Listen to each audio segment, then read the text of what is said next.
చాలా క్లిష్టమైన కానీ అంతే ఆసక్తికరమైన విషయాన్ని విడమరిచి చూద్దాం.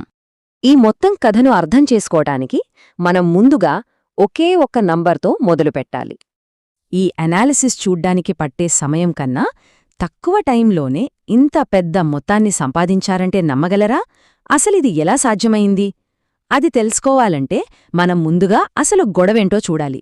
ఈ కథ అంతా అమెరికా, ఇరాన్ మధ్య చిక్కుముడిలా మారిన ఒక దౌత్యపరమైన సంక్షోభం చుట్టూ తిరుగుతుంది.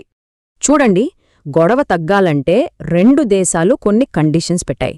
కానీ అసలు సమస్య ఏంటంటే వాళ్లు పెట్టిన కండిషన్సు ఒకదానికొకటి పూర్తి వ్యతిరేకంగా ఉన్నాయి. అసలు పొంతనేలేదు. ఇక్కడ అసలు విషయమేంటో తెలుసా? ఇరు దేశాలు పెట్టిన డిమాండ్లలో కొన్నింటిని అవతల దేశం ఒప్పుకోవటం అసాధ్యం. అంటే రాజనీతిగా చూసినా వ్యూహాత్మకంగా చూసినా సరే వాళ్లు ఒప్పుకొనే ప్రసక్తే లేదు.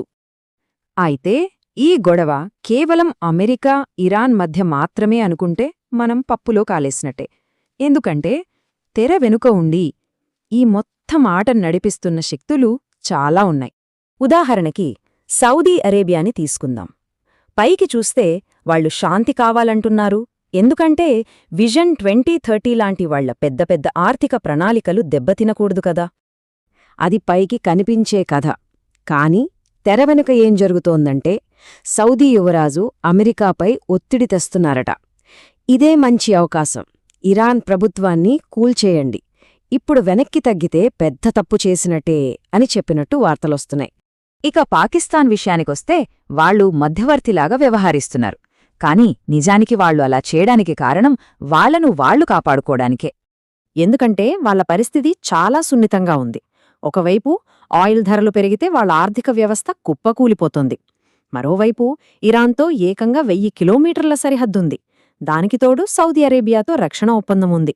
అంటే యుద్ధంలోకి లాగబడే ప్రమాదం పొంచి ఉంది. పైగా ఇరానేమో పాకిస్తాన్ని అమెరికా చేతిలో కీలుబొమ్మగా చూస్తోంది. సో వాళ్లది అటూ నుయ్యి ఇటు గొయ్యి అన్నటుంది పరిస్థితి. ఈ గొడవ కేవలం ఆ ప్రాంతానికే పరిమితం కాదు. దీని ప్రభావం ప్రపంచవ్యాప్తంగా, ముఖ్యంగా మన ఇంధన అవసరాలపై తీవ్రంగా పడుతోంది.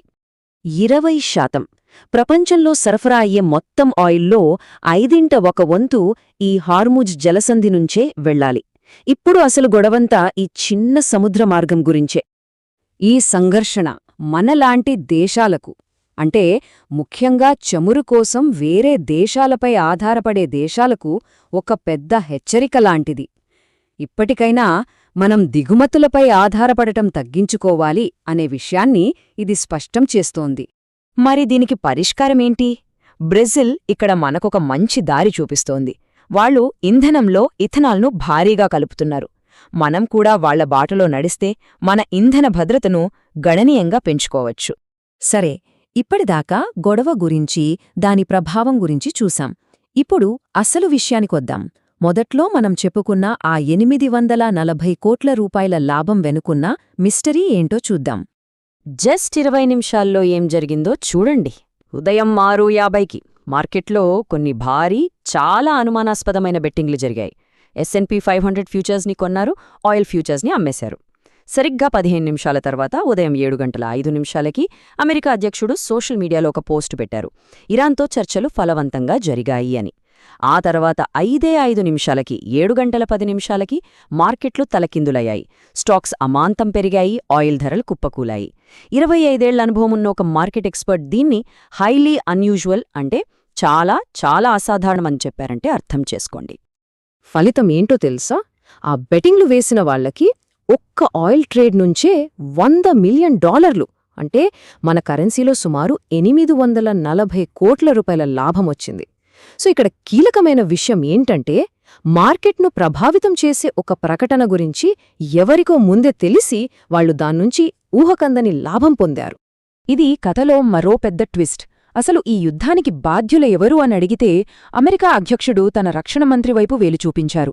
కాని అదే రక్షణ మంత్రిని ఒక కమిటీ సభ్యుడు ఏమన్నారంటే ఆయనకి వ్యూహాలు పన్నడం రాదని, ఒక పిచ్చివాడిలా ప్రవర్తిస్తున్నాడని అన్నారు. సో అసలు నిర్ణయాలు ఎవరు తీసుకుంటున్నారు? ఈ గొడవ వల్ల నిజంగా లాభపడేది ఎవరు అనేది పెద్ద మిస్టరీగా మారింది. ఇదంతా చూశాక మన మధ్యలో ఒకే ఒక్క ప్రశ్న మిగిలిపోతుంది. దేశాలు యుద్ధానికి కాలు దువ్వుతున్నప్పుడు ఆ యుద్ధం వల్ల నిజంగా అందరికంటే ఎక్కువగా లాభపడేది ఎవరు?